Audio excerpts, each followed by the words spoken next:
बासुदेवपुर कोर्टे सरकारी आईनजीवी भाव 9 जन दायित्व ग्रहण कले। दीर्घ 26 वर्षर व्यवधान पर राज्य में भारतीय जनता पार्टी क्षमता को आसबार पाखापाखि 19 मास पर बासुदेवपुर कोर्टे भारतीय जनता पार्टी पक्षर सरकारी आईनजीवी भाव 7 जन आईनजीवी योगदान करिसेंति। सूचना अनुसार बासुदेवपुर सिविल जज सीनियर डिविजन कोर्टे नारायण चंद्र नायक, प्रदीप कुमार महंती नवनियुक्ति पाइथिबा बेले सिविल जज जूनियर डिविजन सहित जेएमएफसी कोर्टे उत्कल केशरी नायक, नीरज कुमार दास नियुक्ति पाइछन्ति। सेहिपरि जेएमएफसी कोर्टे लक्ष्मीव्रत मल्लिक, संतोष कुमार नायक एवं मानस कुमार नायक नियुक्ति पाइछन्ति। एसहित बासुदेवपुर तहसीलदार कार्यालय में सरकारी आईनजीवी भाव भरत कुमार मिश्र एवं रंजन कुमार बड़ नियुक्ति पाइछन्ति।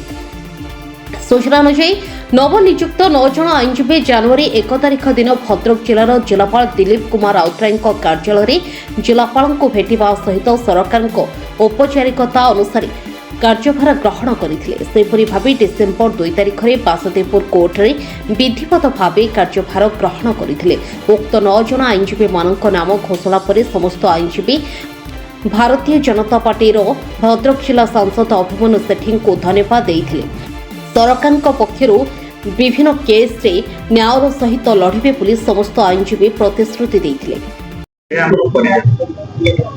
Pradeep Kumar Mohanty associate lawyer Basudevpur senior civil division court कौन कहबे जो नवनियुक्ति पाइले सरकारी ओडिशा सरकार तरफ बासुदेवपुर 9 जन को नियुक्ति कराई।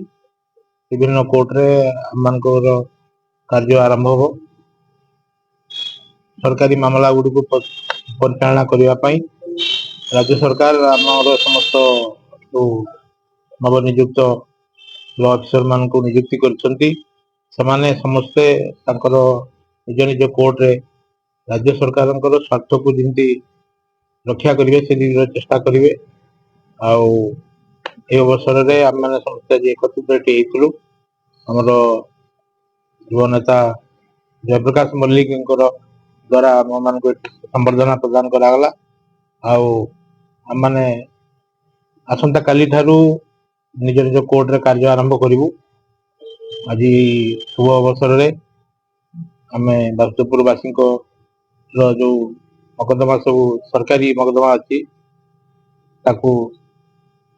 निष्ठार सहित तुलेवाई आम समस्ते दायित्वबद्ध निश्चित भाव में। तेणु आम आशा करुचु आम मान कार्य महाप्रभु जगन्नाथ आशीर्वाद आम सत्य एवं न्याय लड़े आम मैंने समस्ते सहायता करूँ। ये हूँ आज दिन अनुचिंता आगा दिन मानक विभिन्न मकदमार जो स्थिति अच्छी देखिक आम मैंने विभिन्न कोर्टे निजर कार्य आरंभ कर। जयप्रकाश मल्लिक, भारतीय जनता पार्टी भद्रक जिला कोषाध्यक्ष। कौन आज आम बासुदेवपुरवासी एक खुशी खबर। दीर्घ दिन पर आज ओडिशा सरकार तरफ जो अभिज्ञ वकिल मानक जो सरकारी पद मिलला आम बहुत खुशी। एवं आज भारतीय जनता पार्टी जिला कोषाध्यक्ष हिसाब से आज गोटे छोटिया संबर्धना सभार आयोजन करूँ। बहुत खुशी लगे सब जो भाई मैंने आज माने सरकारी पद पाई साध्य मते जमी लोक मान सेवार नियोजित रुहतु एति भगवान निकट में प्रार्थना। Bhadrak Basudevpur Ranjan Mallick report news 88 Odisha.